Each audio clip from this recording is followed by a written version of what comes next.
سلورم سپارہ دولسم نمبر سلورم سپارہ دریم نمبر رکو سورہ آل عمران دولسم نمبر رکو سلورم سپارہ دریم نمبر رکو سورہ آل عمران دولسم نمبر رکو بسم اللہ الرحمن الرحیم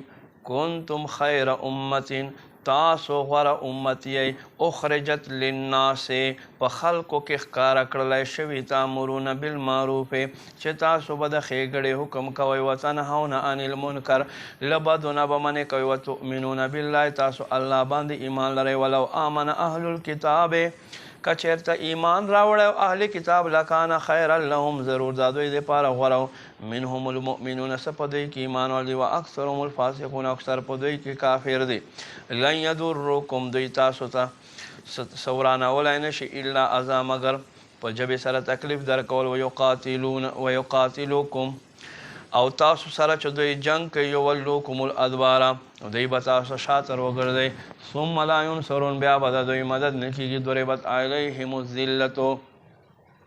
واچولی شو په دوی باندې خواري اینما ثقفو چېرته چې لاړ شي امان به نه کي پیدا الا بحبل من الله و حبل من الناس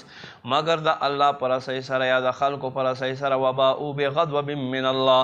دوی وګرځېده په غضب د الله سره وضربت علیهم المسکنه او واچولی شو په دوی باندې محتاجي ذلک دا بانهم په سبب بېشکه دوی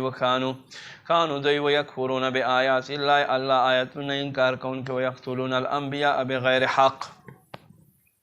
او ناحق انبیاء شهید کوونکي ذلک دا بما عصوا په سبب دوی نافرماني وکانو یعتدون او دوی تجاوز کوونکي لیسوا سواء ندي ټول برابر من اهل الكتاب اهل کتابونه امتون یو امت جماعت قائمتون چې قائم دي یتلون آیات الله آناء الليل تلاوت کوي د الله آیتونه د شپې په حصو کې وهم یسجدون په داسې حال کې چې دوی سجدې کوي یؤمنون بالله والیوم الاخر الله باندې او په ورځ د آخرت ایمان لري ویامرون بالمعروف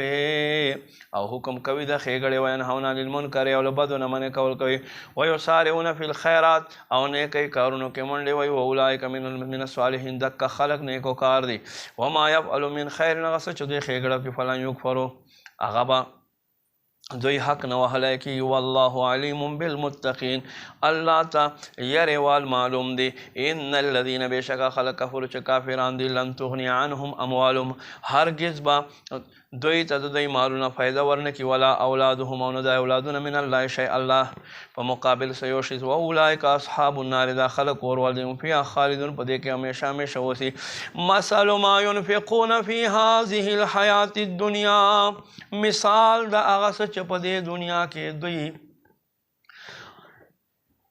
خرچ کوي کمثل ریح په شان د هوا فیها سرون چې په دې هوا کې د اور شانتي اوري اصابت حرث قوم چې راورسي یو قوم پټي ته ظلموا انفسهم ظلم وکړو دوی په خپل ځانونو فاهلکته پس هغه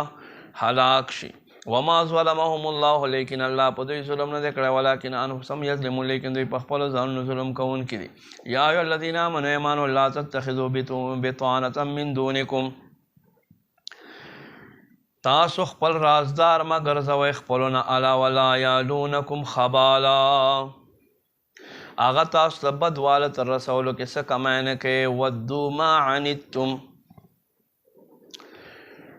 دوی خوښوي آرزو کوي چې تاسو ته تکلیف تر ورسي قد بدت البغضاء په تحقیق سره ښکاره شو بغض د دوی من افواههم د دوی خلونه وما تخفي صدورهم او هغه څه چې دوی زړونو پټ کړی دی اکبر او آخو ډېر لوی دی قد بینا لکم الآیات په تحقیق سره موږ بیان کړو ستاسو آیتونه ان کنتم تعقلون که تاسو عقل لرئ ها انتم اورئ آیا تاسو هؤلاء خلق تحبونه چې دوی سره مینه لرئ ولا یحبونکم او دوی هغه خلق دي چې تاسو سره مینه نه کوي وتؤمنون بالکتاب کل او حال دا چې تاسو په ټولو کتابونو ایمان دی واذا لقوکم هر کله چې دوی تاسو سره ملاقات کوي قالو دوی وایي آمنا موږ ایمان راوړی واذا خلو هر کله چې دوی یوازې وي عدو علیکم الانامله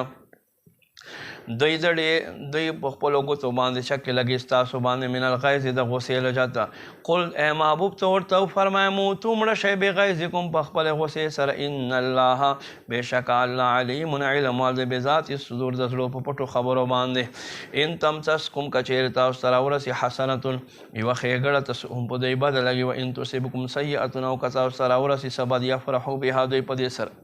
خوشحالېږي و ان تصبروا که تاسو صبر وکئ وتتقوا پرهېزګاري اختیار کړي لا یضرکم هرگز به ضرر نه کړي در کیدهم سازشونه د دوی شیئا په یو شیز کې ان الله بېشکه الله بما یعملون محیط د دوی ټول کارونه ګیراو کې اخیستي دي